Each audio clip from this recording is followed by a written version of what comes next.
appreciate Tony for setting this up. And if I'm a little nervous, it's been 6 years since I've done this, so pre-COVID. So excuse my nervousness if you see anything.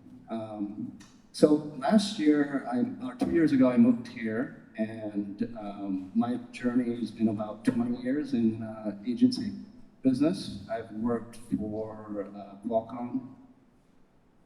Yeah, just a little bit like this? Yeah. Okay. I worked for a lot of large companies in the States, Qualcomm, Yahoo, Department of Defense, Double Naval Medical Center,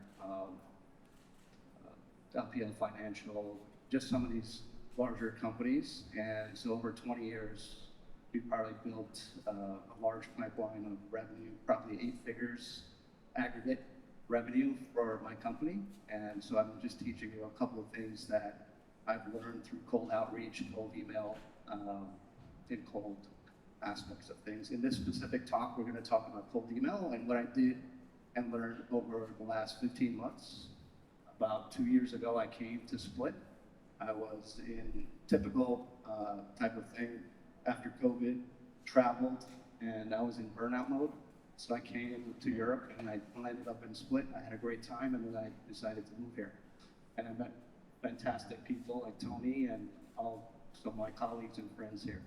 So, and then last year I started to learn about cold email, tried to do a few things, and this is my journey over the last 15 months, what I've learned. So, first things first is that if you don't mind, if you could take a phone and just run the survey. Okay, I'm gonna move on. So, why am I doing outbound? The main reason why I'm doing outbound is just like, it's another marketing channel. And there's inbound and outbound. Inbound is social media, SEO. Outbound is cold call, cold email, all the cold channels. And it's just another channel for getting leads. And lead is anyone you can contact for potential service or product that you sell. That's pretty much it. So if you understand that aspect, it's just one channel for outbound, and one of the channels is cold email. And 18 out of 20 marketing agency stuff. Why do I know that? Because I ran a marketing agency. And why did I run a marketing agency? Is because I got a lot of them overpromise and underdeliver. And I would say 18 out of 20 of them do that. In 2016, we started the marketing portion of my company, which was primarily SEO. And we spent maybe 20 or 30,000 on a company that we hired and produced 0 results. And then we internally took that in after we found 0 results with that large agency that we hired for 3-4 months. Same thing happened to me when we were doing cold outbound for I hired another agency. I hired 4 agencies actually for cold outbound, and they also didn't produce the results that we were looking for. So and then we started last year, and I said, let's take it internal and do it ourselves. Sorry, this sounds a bit strange. Would you please just try to adjust it slightly closer to your face? Closer? Is that better? Yeah. Okay. That's what happened. Okay. And so if you guys heard that basically I got taken for a couple of rides on marketing, and that's why I'm doing it internally, and that's why I did it 15 months ago. All right. So cold email, what is the expectation? And that's really the key here, is your expectation with cold email as a channel. The expectation sometimes is, if you have a referral, is that they're going to be your customer. Cold email, you have to build the trust. So if you haven't built trust yet, the way you build trust is going to be basically getting an appointment. And if you get an appointment, you have to get an offer. And it has to be an irresistible offer that will build that trust. So before you go do all of that, the expectation for this channel should be just to get a reply and a meeting booked. If your expectation is anything outside of cold email about getting a meeting booked with a potential prospect, then forget it. So expectations have to be in line with reality. You can't just, especially in 2025, you can't expect a sale right away or a close right away. For example, let's move forward, send me a proposal, that's never gonna happen. Maybe 5 years ago that might have happened, but after COVID, it's just exploded and it's an unrealistic expectation. So in regards to responses, when they reply back to you, what's gonna cause the responses? So call to action is gonna be a big factor. And what is that? Is that their effort, value, is basically, are you gonna provide enough effort and are you gonna provide enough value for the effort that they take for booking the meeting? Because time is the most important asset. And if they're gonna spend their time on a call with you, better provide some good value.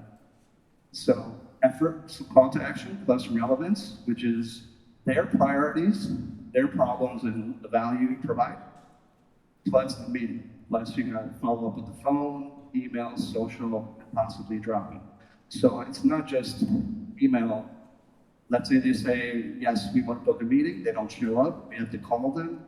So there's a lot of more work that needs to be put in place with this channel than just pure, like an inbound channel like SEO or.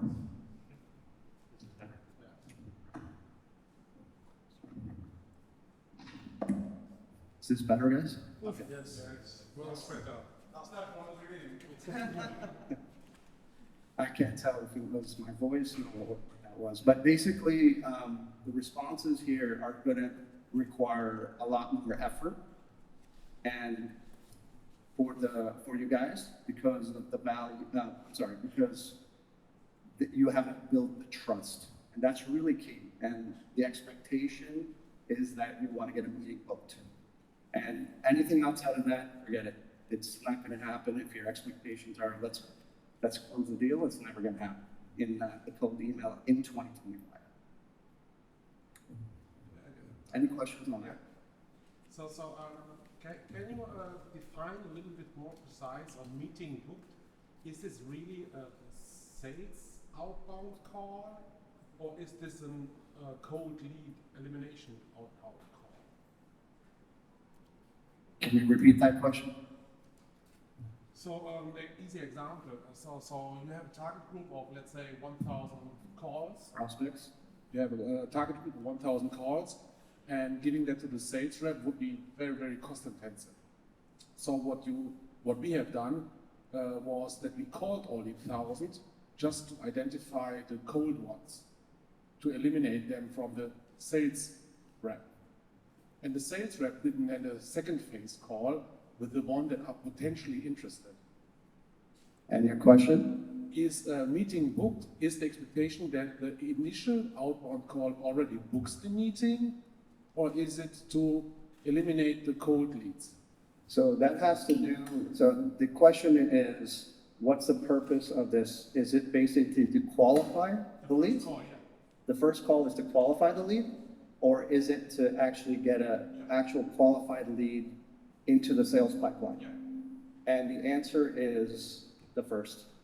It's to get a meeting booked, and then you do your pre-qualification questionnaire. What's their time line to execute the project? First of all, whether they're a fit based on your questionnaire, what's their timeline, and what's their budget. That's it. And if it's less than 30, throw them in your drip campaign. And if their budget is not in line with what you want, let's say your minimum average order value is 5,000, then maybe it's not a good channel. Does that answer the question? So that's a great question in regards to that, is that this is a channel for B2B outreach primarily. It's not a B2C outreach, meaning like a restaurant, because their average ticket is $10 or $15 or 15 euros, excuse me, 15 euros or 10 euros. It's going to be a higher ticket. When I say higher ticket, higher price. When I say a higher price, at the minimum, it should be around 5,000 euros as a ticket price, 3,000 euros as a ticket price. So you should know already your average order value If you're a pre-revenue company, then it's gonna be really hard. This is gonna be a tough channel if you burn your TAM, your total addressable market. So you just have to be careful. Pre-revenue companies, I don't really know if this is a perfect channel. For them, it might be better to cold call if you burn your TAM. Because then you can keep on going through different channels, et cetera. But to summarize this is that as a company, you should know what your average order value is. It should be around minimum, let's say 4,000 or 5,000 euros, because if that's not the case, this is going to be an expensive channel for you to get a customer, because the initial customer that comes in, you're going to probably lose money just to get the building of the trust, and the upsell value from that initial order will be your profit. So typically, because it's cold outreach. So that's why the offer has to be irresistible, and which I'll speak to the next aspect. Does anyone have questions about that? Do you think the average order value for the first transaction or the lifetime value of the total cooperation with the client? The question is it the offer has to be, say that again? You said that the average order value should be roughly $3,000 to $5,000 or euros Minimum. Minimum. Are you talking about the first transaction or the overall lifetime value of the client? Because if it's a monthly service and it can be, let's say, $1,000 per month, then in 3 months it's 3,000. So yeah. Lifetime value. Lifetime value. Okay. Lifetime value. Lifetime value means that, if you guys aren't familiar with that term, means that you might get an order for $100 from one customer, 100 euros for one customer, but over the lifetime of having that customer, it might equate to 5,000 euros over, let's say, 3-year period or 2-year period. I have a question. Can you explain a little bit more burning your total addressable Burning your, market yes. using calls instead of email? Like if we have like a very restricted or very limited amount of leads, how would you approach it? What would be the explanation behind that? Can you restate your question more clearly? So you mentioned before when that talked about the 1,000 leads. So you don't want to burn your total addressable market. You should use sales. So what would be the approach? Why were you mentioning? I don't know. I don't know if you have 1,000 potential leads as your total addressable market, meaning all your customers. Hopefully those customers are enterprise customers and not just, et cetera. I would get to, you're asking me what the strategy would be to not burn the TAM? How do you burn the market? Like does that happen? So if you don't have a product market fit, so that means you're reaching out to them without knowing what your offer is. You don't have product market fit, meaning you don't understand what their pain problems are. Real pain problems like burning the house problems, and your product or service doesn't address that issue. So you're going to be reaching out to them, 1,000 people, and they're going to ignore you, and that's the total value of your entire product that you're selling. So you don't want to burn your total amount of customers that would be your ideal customer profile. Let's put it that way. Does that make sense? What I would do in that case would be to get 1 or 2 guinea pig customers, make sure that they work with you, and that might be a place where you just don't make any money, but you can address their problems and solve their problems. Get like a case study that says, hey, we saved them XYZ dollars for using our product, and then use that aspect to go out and reach out to the other 998 other folks. But those 2 or 3 case studies, they really need to help you as a partnership basis, and you really need to solve their pain points, very specifically, and then you can go out and reach out to them. Usually most customers want to save money or get more business. Those are kind of like the main 2 issues, or their operations aren't working well.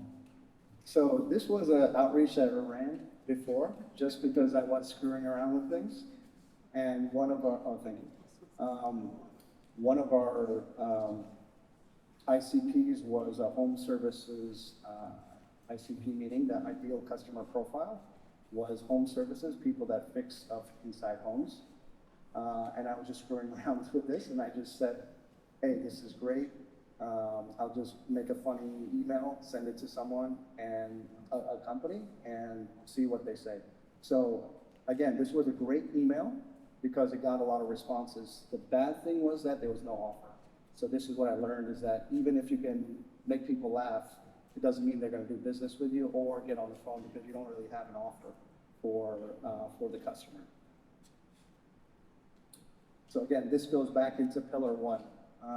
Again, this is the Godfather. I'm going to make an offer it can't refuse. So this comes back from the Hormozy kind of book of business in terms of you have to make an offer that is so stupid that it make a customer feel dumb that they haven't gone with you. For example, if you're doing a simple offer would be, I'm going to offer you oil changes for the rest of the year for free if you become a customer of ours. Here's a coupon code. So, you know, from a B2C perspective, so if you go in with your car to anyone, you would be able to get a free oil change for the rest of the year. The whole point of this is to upsell the customer, obtain them at a cost, at least at your cost, and or maybe a little bit of loss, and then have them a lifetime value customer forever. So it's all about customer acquisition, not on the initial deal, but on the lifetime of the customer. 2025, the reality check. We sent 2018, I think it was 100 emails. We got a 15% reply rate. Our customer relationship management system was overwhelmed. I couldn't get back to everyone because everyone wanted to schedule a call. We got 2 customers out of that, and pretty profitable. In 2025, so if you send 100 emails, you're not going to get anyone. And the problem is that the AI is also a huge issue, is that it's creating a lot of noise. It's like social media, and people don't know what's real, what's not. And there's also COVID with the marketing agencies overwhelming everyone with a lot of garbage on email as well. So you really need to stand out in this competitive environment. And again, I'm coming from the standpoint of the US environment. I'm not sure in Croatia or in the Balkans if this is happening as well. This is the Hormozy playbook. Dream outcome, what they dream times the perceived likelihood of that, divided by time, delay, effort, and sacrifice equals the value. So that's kind of the engineering formula that goes in cold email, I think, really well, or in any channel really well, Facebook ads, anything else. 50% discounts, etc. Your offer must be so good that the prospects feel stupid saying no. So does anyone have a question about this? Like why I'm spending so much time on the offer and not anything else? Not the technicals or anything like that? Just a question, how do you put quantitative values to the equation? Maybe you're thinking about like, okay, should I use this or that as my channel or as my, maybe like, how do you actually make a comparison of this? You test. You test. A/B testing, try this, see what brings it for you. You test your offers, you test everything. Because I think Hormozy said marketing is a 9-letter word for test. That's all it is. So there's no magic to it. It's just constantly failing forward. Yeah. It's creating your stupid to say no offer. Interview your best customers. I hope you have a few. What are your top 2, 3 priorities right now? That's a really important question because they don't answer this. What's getting in the way of achieving this? How are you thinking of solving before hiring this? The number 1 question is the most important, and the problem is that a lot of customers don't answer that direct question, even if they're your customers, because you have to ask deeper questions, because they'll tell you, look here, and they won't tell you this is my problem.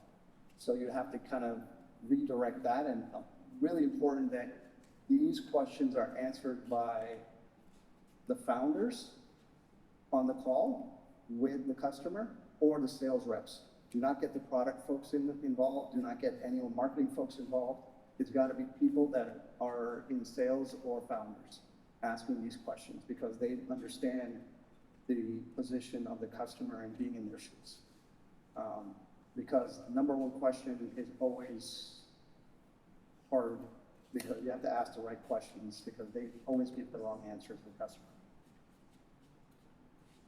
Research their world. This is a simple one. Analyze conferences that the customers are attending and what the topics are dominating at that conference, because why are they attending the conference? Because they're hitting up some pain points, and those topics would be hopefully in those pain points. Obviously studying the customer messaging, what problems are they highlighting? Review the earnings calls, what the executives are up to and where the industry is kind of going in regards to that. Large companies are always ahead, the earning calls always kind of speaks to what the problems are they're facing, the large companies are facing, and usually the stock market is ahead of the entire economy. Does anyone have questions about the Irresistible Offer Foundation? How you find your offer? Okay, simple. This was the example I gave before, is that we give you free oil changes for the rest of the year if you come before month end with your coupon code. So if you have like a oil change business or a service business, this is a way to acquire customers very cheaply, but you have to know that this is not the end game. You have to upsell the heck out of these customers when they get on, when they're coming in the door. So your first deal isn't about profit, it's about getting in the door for upsells and building trust. So that's very key, because you can get a lot of customers that way, but you have to know your upsells really well. And that's where the pre-qualification comes in regards to that. Even if they're your customer, you might lose them on the first deal, but you have to know your AOV and what they really want. The outreach new math. So this is pillar number 2. This is really important. No one cares about you. If you're a dev company, if you're a marketing agency, or any type of agency, no one cares about you. They only care about their problems. If you're not doing multi-channel outreach, you're invisible. Meaning, customer responds back to you in an email saying, yeah, let's get on a call. First thing you should do is give them a call. In the US, there's a voicemail system. You usually leave a voicemail, and then point them to the email, typically. So because there's so much noise in 2025, and I can say probably in the social channel as well, that it's creating too much noise in customers' brains as well. So you're not able to reach them right away. You have to create 5, 6 emails, 6 phone calls, 3 social touches, a 15 touch point minimum these days, because people are just overwhelmed, bombarded. I'm sure you guys are all bombarded with all sorts of trash online. So you have to create more touch points, and bottom line, it's more work. So you have to have a really good sales discipline, strategic process that it goes through a systematized approach of following up with customers. Just because they said yes in the first reply, they might not show up to an appointment booked. And you have to have systems in place to do that. You have to call them, that's really important, and leave a voicemail and then redirect them to an email. So that's really important. And that 15 touch framework might take 3 weeks to do that from start to finish.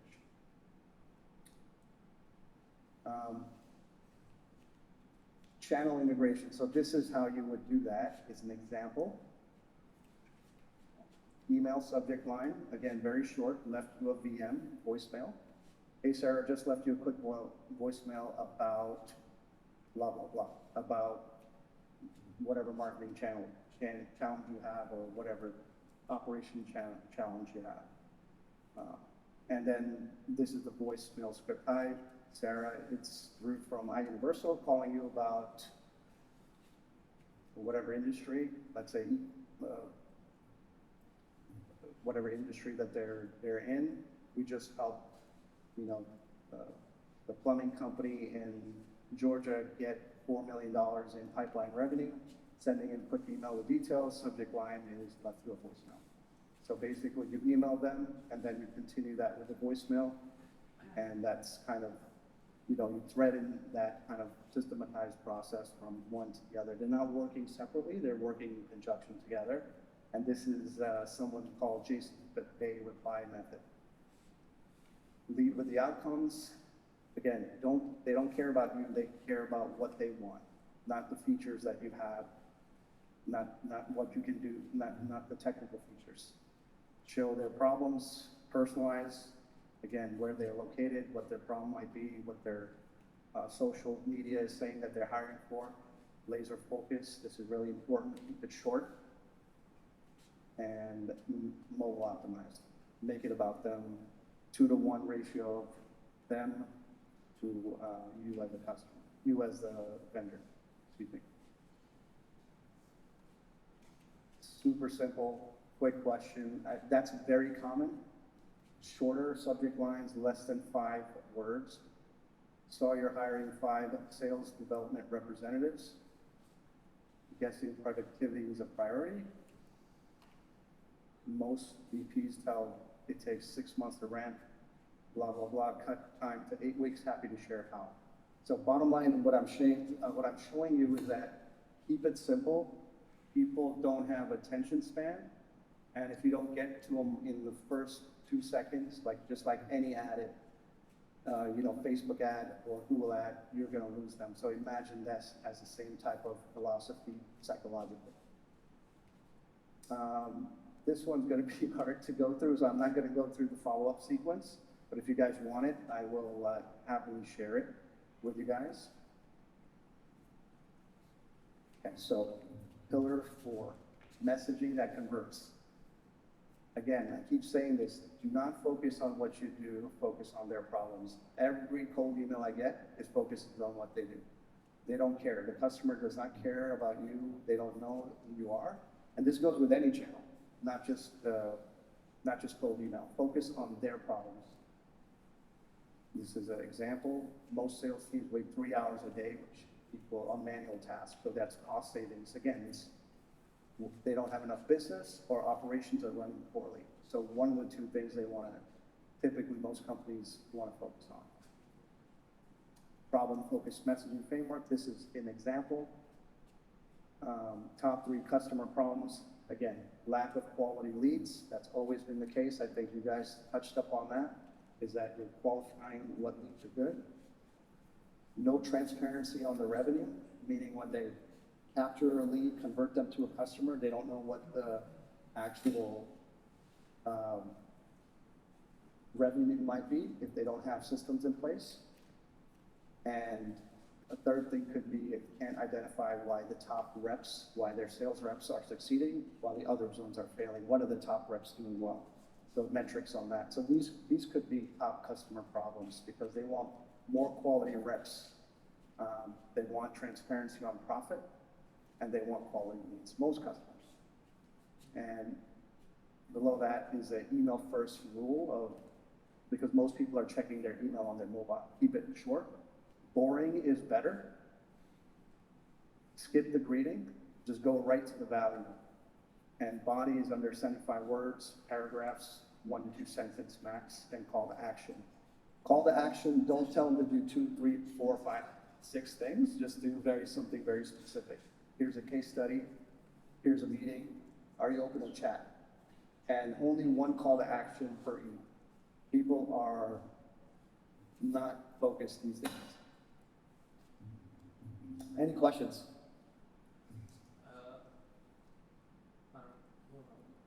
So I wanted to ask you, so the body under 75 words total. Maybe even under 50. Yeah, so my experience is that the longer the message is, the better they reply because I took my time to research, tell something super personalized, I researched something about them that's relevant. You know, like, it's kind of hard to ignore the fact that somebody took so much time. So I guess my question is, does this 75 or 50 word total count depend on the volume that you're sending? Because obviously it's not scalable if you take 30 minutes to research everybody. And what's the number of the messages that you sent if it's these short messages?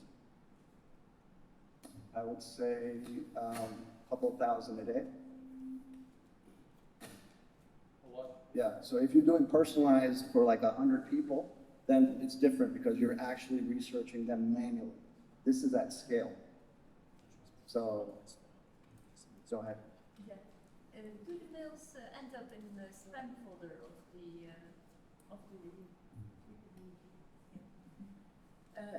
the emails that you are sending? Do they end up in the receiver's spam folder? I will get you, I'll hold that question till the end and I'll get an answer for you for that. Any other questions? On email specifically? No? Okay, so tech stack, and this goes to you. So the tech stack, this is all you engineering folks. This is kind of like the stuff I least focus on, but is important. Leadless, Apollo, that's the one that we use. They've been banned about 2-3 months ago with with LinkedIn, because they were just scraping out all of LinkedIn. So right now, I'm not so sure about their data, how fresh it is. It's been about a couple of months. Sales Navigator is a LinkedIn product that they want you to use, and that gets all the information. So this is where you get the lead list. Most companies use LinkedIn as the leads area because there's not many other places that leads exist besides LinkedIn for most companies. So every company, whatever they sell, they use ZoomInfo, Apollo, they all point to typically LinkedIn and Sales Navigator is their product. Enrichment, this is a personalization at scale. Use Clay, best tool out there for enrichment. Outreach, we use Instantly. There's also Smart Lead. I don't know about Reply.io. AI Assistant, that's for copy. Claude is the best for copy. And scheduling, you guys know Calendly. With respect to that. Now, there's a couple of components. You said, how do you not end up in spam? So you will have to purchase two things, domains. You don't use your main domain as cold outreach. You'll use, a bunch of variations. So you say you purchase 50 domains. And then you have to purchase Google Workspaces. Typically Google Workspace, because Google, and this is all technical stuff, but it's important, is that all these ESPs, email service providers, have become very stringent with their AI and algorithms to check spam. So you can say purchase 50, let's say 10 domains, and you can set up 2 workspaces per domain, maybe 3. So 30 email addresses total, and each email address can send about 15 emails a day. And you plug that into Instantly, so they rotate. So that's the technical setup. So if you have 10 domains times 20, that's 20 times 15 is that's the maximum you can do per day. 15 emails to maybe 20 emails a day. So that's how you avoid spam. The other aspect of avoiding spam is that your lead lists have to be scrubbed with a tool called ClearOut or Zero Bounce, because the leads that are provided by Apollo or LinkedIn, the email addresses, they might have changed jobs, they might not work anymore, so you have to scrub them first, go through the filter, then you'll have the final list of the valid email addresses, and then you plug them into a tool called Instantly, and then they will run, and then your copy has to be very specific in terms of you can't have spammy sentences in your copy. So there's hard bounces, which is what I spoke about, valid email addresses, and then there's soft bounces, which is also something that Instantly and these other tools stop because Google or Microsoft 365 might consider you spam, so they stop right away. So you have to be very careful on that aspect, depending on the copy of your email. And then you have to spin text your email. It's a little technical stuff. I hope that answers it. I didn't want to go into the technical conversation because it's not as relevant, but the more important aspect is the offer, because that creates meetings. But this is all relevant because otherwise you'll go into spam as well. and you have to do warm-ups. So Instantly and Smartly have a tool that warms up your email. So if you go into spam, they're sending emails behind the scenes to each other in a kind of a ecosystem, and it warms up your emails. It takes it out of spam for 30 days. So, any questions? Any other technical questions? Because it's a little technical, obviously. Okay.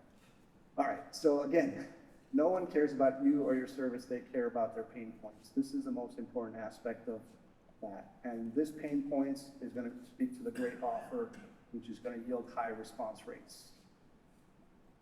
Multi-channel means more touch, which equals more touch points, which equals more trust. Obviously, if they see your ad in multiple times, they're going to call you because they've seen you multiple times in any kind of ad campaign. If you guys are running, any of you guys are marketing ad experts. Persistent follow-up, that's for sales. 80% of your conversions come from 5, 6, 7, 8 touch points. Unless they say no, for me, no is a not now. So I'll hit them up in 2 months. I'll never consider no a no. And that's really important as well. Until I hear a no, if someone doesn't email me back, all that means is they haven't seen my emails. So until I hear a no, which then goes into not now, or I just keep on emailing them after a certain cadence. Problem-focused messaging, relevant conversations. Bottom line is you need to understand their pain points for the problem-focused messaging to get the relevant conversations, to get the replies back. And the bottom line is average outreach is completely indivisible. You have to use these 4 pillars to break through those. So that is essentially the aspect of cold email. And it is a great channel. You can build a seven-figure pipeline with cold email, depending on your average order value. But you have to be very persistent, and you have to have a great offer with respect to that. So, does anyone have any questions? Tony? No. Not yet. Not yet. And for example, like an offer would be a great offer. Let's focus on an offer. Great offer, let's say for a kilo, might be, hey, look, we'll give you free development services for a year on the first project after the project has gone live, right? So the aspect is that specific project that they're working on with that specific agency, they will give till the end of the year. The second project they come will be where they'll make the profit, because the first project is all about gaining trust, seeing how each other work, and see if they like each other. And then they get the value, the client gets the value that they get free development services for the entire year till the end of the year. We go for Either you spend money on ads, I mean, it's not a referral channel. Referral channel is completely different, you know, so, and there might be silent costs that you're not considering for different channels. So every channel has a cost and value to it. So Dhruv, I have a question for you. You didn't mention anything about guarantees, That's part of the offer. right? So I think guarantees are something which is kind of important, right? Because on our research, we also saw a lot of people don't trust marketing, right? As a way to get new clients, right? So guarantees are something which is kind of really, really important, because there is a lack of trust in marketing and sales overall, right? So I think that should be addressed as well. Yeah, And so, what's your opinion about it? so Mario said I did not mention guarantees. Guarantees of de-risking the offer, meaning that the customer might pay, let's say, $5,000, and if they don't get the value that they say, there's a guarantee that they get the money back.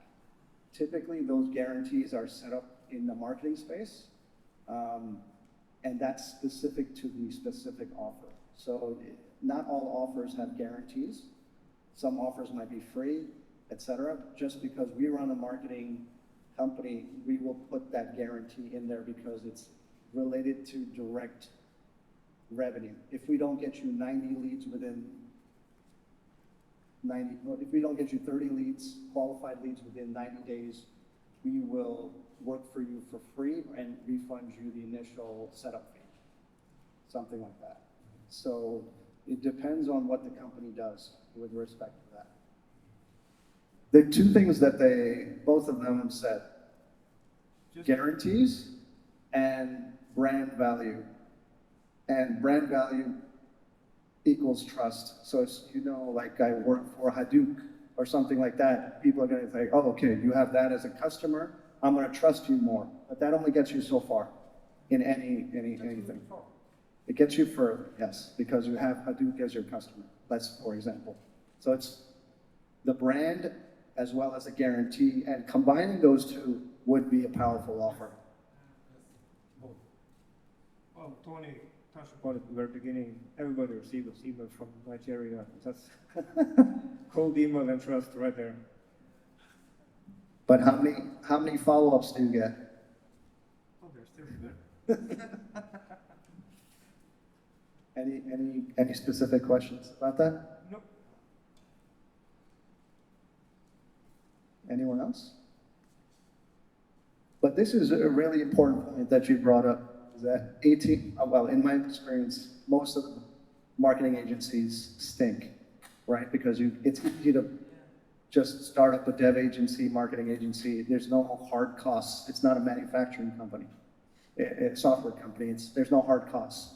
So it's very easy to just be the next person in from your mother's basement or whatever it is. So that's why they're not able to have the experience of what matters. And what I mean by experience is they don't understand the customer, they don't understand the finances, they don't understand the operations, the business side, not the technical marketing side of things, right? Because you might get 100K of revenue, but they might be losing 120,000 of operational costs to capture the $100,000 of revenue. So the entire life cycle.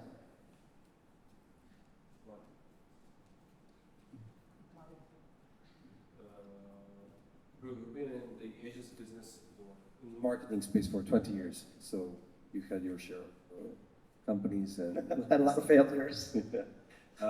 what would be your take on, for startups or for businesses that are looking to scale, how would they implement cold outreach? What would be like, let's say, like a marketing stack that they could use, how to fit in cold outreach in their business? Excellent point. People of power, executives. So a lot of these larger companies are using a lot of reps to do that. But if you can do executive to executive outreach, hey, I'm the CEO of this with the CEO of that. People love power, loves talking to power. So if you're small and you're agile, you have a lot more, flexibility than the big dinosaur monster, right? And smaller companies move very agilely, and you can use your title to speak to the right person in the larger company because they don't want to talk to the sales rep. They want to talk to someone, a decision maker, in regards to their offer. Right? Is that relevant? Yeah, but I was more thinking about, I've got an MVP, I started growing, I got 1, 2, 3 clients. How do I scale? How do I put in the cold outreach? Is it more cost effective than using paid ads, or I don't know, something else? You have to How test. would you structure it? Yeah. You would have to test. I don't know. Depends on the niche, yeah? Depends on the niche, depends on the offer, and depends on how big a problem you're solving with your MVP. And what do you do? Do you example? What is your MVP? No, this is just a broad question. General. If you can solve a bigger problem for a client, not only the marketing, not only the sales, but the operations side, and you have a full service side of things, it's gonna hit on their larger pain point as a business, in regards to that as well. And cold outreach also works if you want to get a job. Like, hey, look, I see you're hiring for this. I've done this for this company. I can save you 15 hours a week. Happy to jump on a call and do a quick demo of what I can do for you guys, you know, in regards to that as well. So if you have, you know, if you're looking for a job, that's also very powerful as well. What are the questions you guys have? Has this been informative or educational, or it's been, can I get some feedback? Nothing? Quiet? Yes, sir. I have a question. So in the slide that you were mentioning, the call to actions, which one performed, like are you open to learning more, and is it worth a quick chat, and so on. So I've been studying a couple of outreach experts, and a lot of them say, even though it's a free call, it's still a big commitment. You know, people don't have 30 minutes, 45 minutes, whatever, because they don't know you, they don't care about you, and so on. So a couple of them said, instead of offering a free consultation call, which says, are you open for a quick chat? You should say that you have a free resource, like a training, like a case study, like a demo, whatever.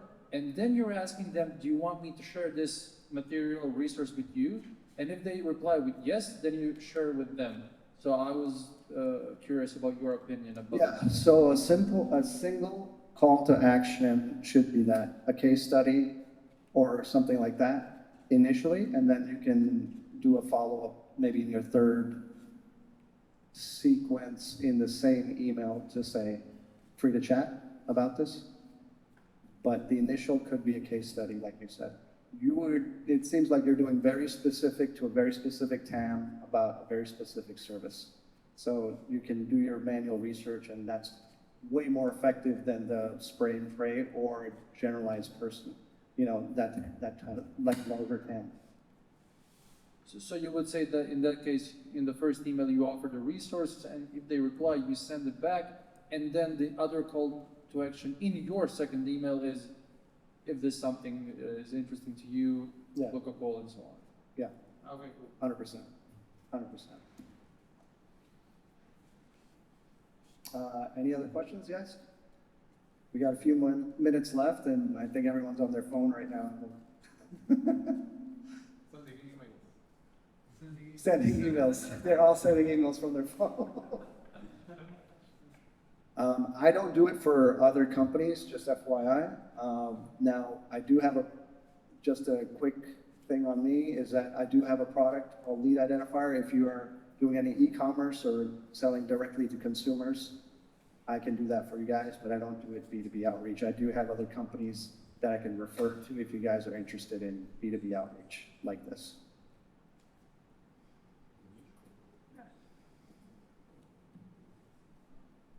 Any other questions?